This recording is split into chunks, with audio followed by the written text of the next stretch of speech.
A thief has been arrested by NCC police station with stolen gold ornaments from the Bhati Abhayanagar area of the capital. Second officer Gopal Shukla Das informed that the theft occurred recently at a residence in Bhati Abhayanagar from where several gold items were stolen. Following an FIR, the police launched an operation and successfully nailed one accused. Interrogation led to the recovery of all stolen items where the accused was produced before the court on Friday. However, a series of thefts across the capital have sparked panic among the public. Citizens sarcastically remained that the police claims around the clock patrolling. Many allege that relaxing under trees or watching videos inside their vehicles instead of actively monitoring. There's now a growing demand that police presence and actively be intensified both in urban and rural areas to restore public confidence.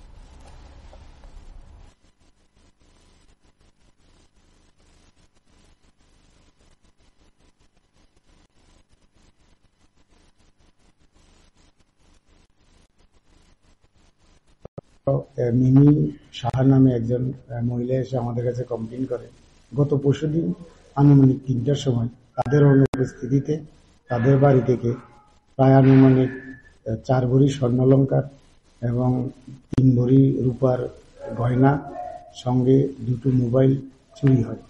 তো গতকালকে তাদের complain নিয়ে আমরা CCTV footage check করার পরে আমরা একজন চোরকে অনুমান করে শনাক্ত করতে পারি।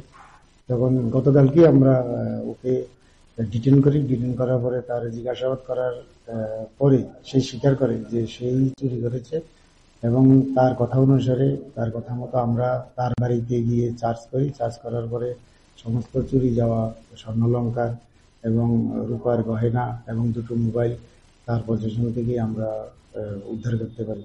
তো এই বিষয়ে আমরা একটা মামলা নিয়েছি। মামলা নিয়ে তাকে আজকে কোর্টে প্রেরণ করছি এবং উইদিন 24 ঘন্টার ভিতরে আমাদের সব